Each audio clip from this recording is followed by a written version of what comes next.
Hi, I'm Ella, and I'm going to be reading The Pretentious Heron. This is from our multicultural library box, and we're going to be reading books online for you guys. So let me know what you think about this book in the comments, and yeah, let's just get right into the reading. The Pretentious Heron, Lorena C. Brown. La garza presumida.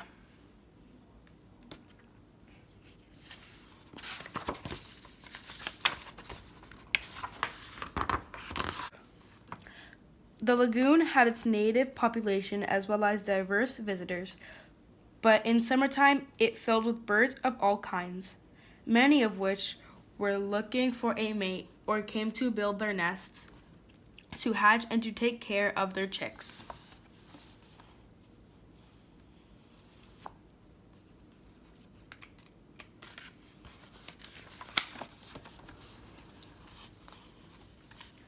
That afternoon, many birds were nearby, looking for food or supplies for their nests. Suddenly, the peace was interrupted by the strong flapping of the Juana. Shaking her huge white wings, the heron reached the highest stone of the place, chasing off other birds.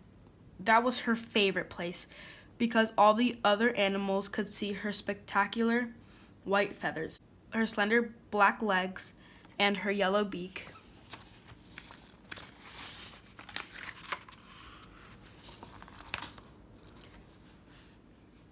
That pretentious bird is back. She always rests there so that we can all see her. She loves to show off, said the roseate spoonbill. Yes, she is so arrogant, added a black-headed stork.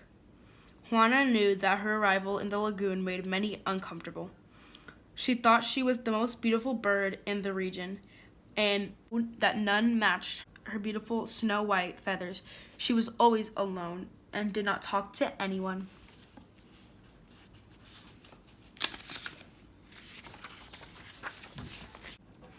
In the middle of the afternoon, she felt hungry and left her special spot to look for a delicious snack.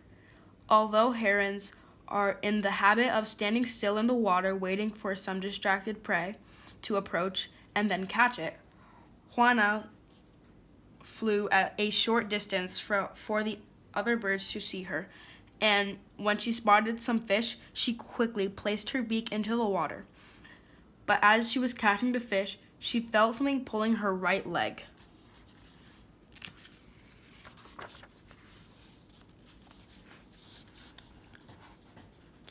She flapped as hard as she pulled her leg, but didn't succeed in freeing herself to fly away. She flapped and flapped, but couldn't get out. Her leg was stuck in a net that a fisherman had placed that morning.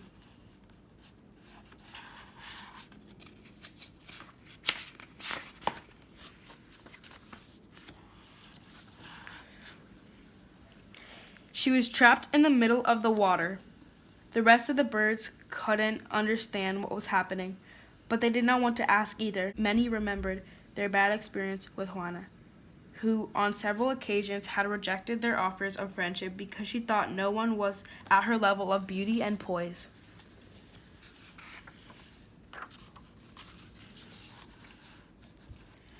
The sun began to fade slowly, and Juana, after much flapping and shaking her leg trying to free herself, was already tired. She looked around and thought, maybe someone can help me, but nobody likes me.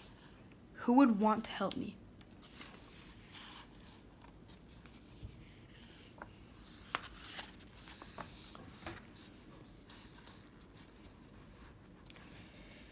She knew that if she did not ask for help, maybe she would become an alligator's dinner, or she would die of hunger and cold. Being far from her nest, she couldn't stay in the water. So she decided to put aside her pride and arrogance and shouted, "Someone help me!" But there was only silence. She thought that maybe nobody had heard her between the sound of the water and the noise of the birds, especially the biguas, which sounded like pigs. "Someone help me!"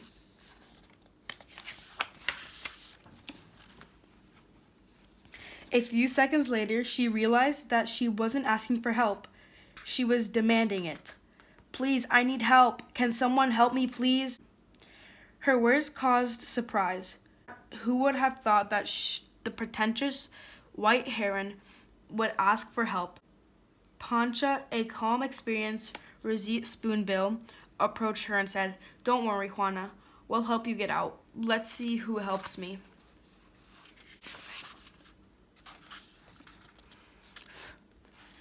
And there were several volunteers because when many work together, everything is easier. Many pecks were necessary to cut through the fishing net, and Juana was finally able to break free. Exhausted, she managed to fly to shore, and there she rested and dined a toad that a bare-faced ibis brought her. A small jacana delicately arranged her wings, which were quite plucked.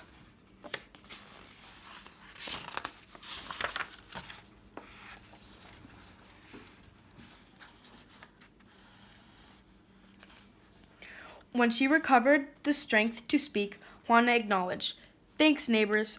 I would not have been able to do it without your help," and she bowed her head to the birds around her. The next day, she flew over the lagoon as always, but instead of landing at her favorite place, she stood next to some ducks and invited them to visit her nest. And that was The Pretentious Heron. Here's the feedback card. And again, let us know what you thought about this book in the comments. I rate this book a middle one because I feel like it was talking about how you need to work together to solve things, to solve puzzles and challenges. And this book was just all about how even the stubbornest people can change. So yeah, I really like this book because of that. And let us know what you guys think about in the comments. And yeah, let us know if you're liking the way we're reading the books now. So remember, thank you for watching, and remember to stay clean and wash your hands.